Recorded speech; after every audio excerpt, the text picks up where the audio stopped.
మీ వ్యాపార ప్రకటనల కోసం ఈ నంబర్ను సంప్రదించండి. Hi viewers, welcome to our channel. Delhi liquor స్కామ్లో విచారణకు హాజరు కావాలని కవిత గారికి ఈడీ నోటీసులు పంపిస్తూనే ఉంది. దాన్ని కవిత గారు అయితే తిరస్కరిస్తూనే వస్తున్నారు. మరి ఎలక్షన్స్ ముందరేమన్నా ఈడీ కవిత గారిని అరెస్ట్ చేసే ఆలోచనలో ఏమన్నా ఉందా? మరి ఎలక్షన్స్ టైంలో అరెస్ట్ చేస్తే ఏ విధంగా ఉంటుంది బీఆర్ఎస్ పరిస్థితి? సో ఈ అంశం మీద డిస్కస్ చేయడానికి ప్రజెంట్ మనతో పాటు సీనియర్ జర్నలిస్ట్ జయదేవ్ అన్నారు. వారితో డిస్కస్ చేద్దాం. సార్ నమస్కారం. సార్ ఎన్నోసార్లు నోటీసులు రావడం విచారణకు హాజరు కావాలని చెప్పేసి కవిత గారు మరి ఇప్పటి వరకు విచారణకు అయితే హాజరు కాలేదు. మరి ఎలక్షన్స్ ముందర ఏమన్నా కవిత గారిని ఈడీ అరెస్ట్ చేయాలన్న ఆలోచనలు ఏమన్నా ఉందా? మరి ఎలక్షన్స్ ముందర అరెస్ట్ చేస్తే బీఆర్ఎస్ పరిస్థితి ఏ విధంగా ఉంటుంది సార్? ఎలక్షన్స్ ముందు కూడా అప్పుడు కూడా అసెంబ్లీ ఎలక్షన్స్ ముందు కూడా కవిత గారికి ఇటువంటివే ఎదురయ్యాయి. మళ్ళీ ఇప్పుడు లోక్సభ ముందు కూడా ఎదురవుతున్నాయి. దీనిపై చాలామంది విశ్లేషకుల అభిప్రాయం ఏంటంటే ఓపెన్ సీక్రెట్లా ఉంది. ఏంటంటే బీజేపీ బీఆర్ఎస్తో పొత్తు కోసమే ఇటువంటివి చేస్తోందన్నది ఒక వాదం. చాలామంది విశ్లేషకుల అభిప్రాయం కూడా కేవలం పొత్తులో భాగంగానే బీజేపీ ఇటువంటివి గేమ్స్ ప్లాన్ చేస్తుందని కొంతమంది అభియోగం. దానికి తగ్గట్టుగానే కనిపిస్తోంది. మీరు అబ్జర్వ్ చేస్తే లోక్సభ అసెంబ్లీ ఎన్నికల ముందు కూడా బీఆర్ఎస్లో ఒక వర్గం బాగా కేసీఆర్ని దుయ్యబట్టేది, ఇంకొక వర్గం ఓన్లీ క్యాజువల్గా మాట్లాడే ఉంటుంది.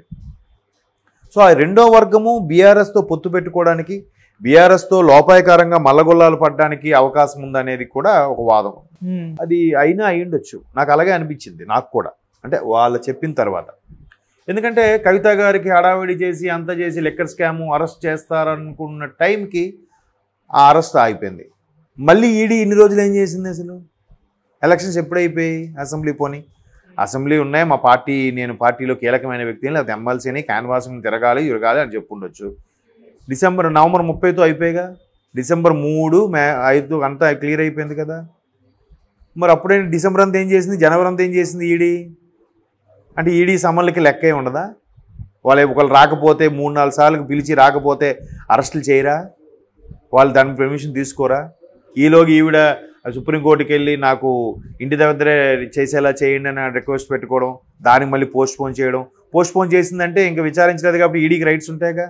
మీరు రాకపోతే మీ మీద చర్యలు తీసుకుంటామని పంపించాలి కదా. మరి అదేంటిది? అంటే ఊరికే బెదిరింప, మీరు వస్తారా, మర్యాదగా మాతో పొత్తు పెట్టుకుంటారా లేదా అన్నట్టుగా ఉందిగా. ఎందుకంటే ఇదే అంశం మీద కేటీఆర్ గారు చాలాసార్లు వ్యాఖ్యానించారు. ఎంతసేపు బీజేపీ, సిబిఐ, ఈడీ వీటితోనే అందరినీ బెదిరించుకుని లొంగ తీసుకుంటుంది, ఎంక్వైరీలు చేయించుకుంటుంది అనే కేటీఆర్ గారు చాలా సందర్భాల్లో సభాముఖంగా కామెంట్ చేసిన సందర్భాలు ఉన్నాయి. మరి దీన్ని ఏ యాంగిల్లో చూడాలి? అది ఒక రాజకీయమైన విమర్శేనా లేదా నిజంగా జరుగుతుందా? మళ్ళీ లోక్సభ ఎన్నికల ముందు ఈ అంశం తెర మీదకి వచ్చింది. మధ్యలో ఎందుకు లాంగ్ గ్యాప్ వచ్చింది? లేదు. ఒకవేళ ఎమ్మెల్సీకి ఎన్నికలు కాదుగా, ఎమ్మెల్సీకి పోను అందుకే ఇప్పుడు బిజీగా రాలేదనుకోవడానికి మేబీ లెటర్ పెట్టుంటారు. ఎట్లా పార్టీకి చెందిన వ్యక్తిని కాబట్టి నేను ఎన్నికల్లో బిజీగా ఉంటాను, రాలేను ఈ టైంలో ఇదేదని. అంటే ఇది ఎలా చూడాలో నాకు అర్థం అవ్వట్లేదు.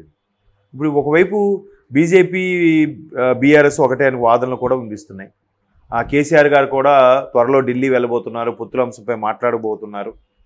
ఒకవేళ కేసీఆర్ గారు వెళ్తే ఇక్కడ ఒకప్పుడు టీడీపీలోనే ఉన్న కేసీఆర్ కాబట్టి అదే టీడీపీ కూడా మళ్ళీ ఎన్డీఏ కూటమిలోకి యాడ్ అవ్వబోతుంది కాబట్టి వీళ్ళిద్దరి మధ్యన మరలా స్నేహం చిగురిస్తుందా, లేదా కేసీఆర్ గారు చంద్రబాబు గారు ఎడమొహం పెడమొహంగా ఉంటారా అని ఈ మధ్యకాలంలో సోషల్ మీడియాలో తెగ చూసాం వార్తలు. అన్నీ అనుకున్నట్టు జరిగితే అక్కడ టీడీపీ ఆల్రెడీ పొత్తుకు డిసైడ్ అయిపోయింది, ఆల్మోస్ట్ వాళ్ళకి సీట్లు సర్దుబాటులోనే ఉంది. బీఆర్ఎస్ కూడా కన్ఫర్మ్ అవ్వబోతుంది అంటున్నారు. ఏది మరి? రాజకీయాల్లో ఏదైనా సాధ్యమే. ఫ్రెండ్షిప్ ఉండదు, ఎనిమీ ఉండదు. ఎవడు ఎప్పుడు ఏది అవసరమైతే వాడితో కలిసి వెళ్ళిపోవడమే, వాడితో జత కట్టడమే. ఒకవేళ బీఆర్ఎస్ పొత్తు పెట్టుకోలేదనుకో, మరలా వీళ్ళ మీద కేసులను తీస్తారేమో, కవిత గారి మీద. అలా కూడా జరగచ్చు అనిపిస్తుంది. అంటే ఇది ఎంతవరకు వాస్తవం అని తెలియదు. కానీ ఇవి ఇంతకుముందు కూడా లక్ష్మణ్ గారు అదే ఒక విషయం స్టేట్మెంట్ ఇచ్చారు రాష్ట్ర ప్రభుత్వం కోసం. ఏ క్షణానైనా కూలిపోవచ్చు, లేదంటే లోక్సభ తర్వాత తెలంగాణ ప్రభుత్వం ఎలాగైనా ఏదైనా జరగచ్చు అన్నట్టు కూడా. దేన్ని బేస్ చేసుకొని ఆయన డైలాగ్ కొట్టారు? ఇట్లాంటి చర్యల వల్లనే నేను అనుకుంటున్నాను. దానికి దీనికి లింకప్ చేస్తే మీరు ఒక్కసారి ఆలోచిస్తే మరి అంతే కదా. అంటే ఇట్లాగ బీజేపీతోని బీఆర్ఎస్తోని లేదంటే ఎంఐఎంతోని వీళ్ళందరితో పొత్తు పెట్టుకొని గవర్నమెంట్ ఫామ్ చేయాలి. వాళ్ళ కాన్సెప్ట్ అది. గతంలో ఉత్తరాది రాష్ట్రాల్లో కూడా ఒక పార్టీ అలాగే చేసి ఇక్కడ మెజారిటీ ఉన్న పార్టీని కాదని గవర్నర్ని వాళ్ళు పిలవకుండా వీళ్ళు పొత్తు పెట్టుకుని వీళ్ళకి పిలిపించి కూడా ప్రభుత్వం పెట్టించారు. మెజారిటీ వచ్చిన దాని కదా గవర్నర్కి ఆహ్వానం వస్తుంది, గవర్నమెంట్ మీరు ఫామ్ చేయండి అని. అలా కాకుండా తక్కువ, ఇప్పుడు 10 వచ్చినోడు ఒకటే, 3 వచ్చినోడు గొప్ప. వీళ్ళు ముగ్గురిని కలిపి గవర్నర్కి ఆహ్వానించారు ప్రభుత్వం స్థాపించడానికి. 10 వచ్చినోడికి ఎందుకు పిలవలేదు? ఇట్లా కూడా కొన్ని రాష్ట్రాల్లో జరిగాయి.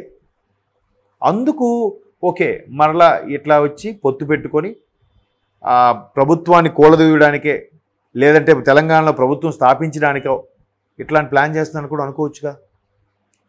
ఛాన్సెస్ ఉన్నాయి. అంటే చాలామంది విశ్లేషకులు కూడా చెప్తుంటే అవును కావాలా అనిపిస్తుంది.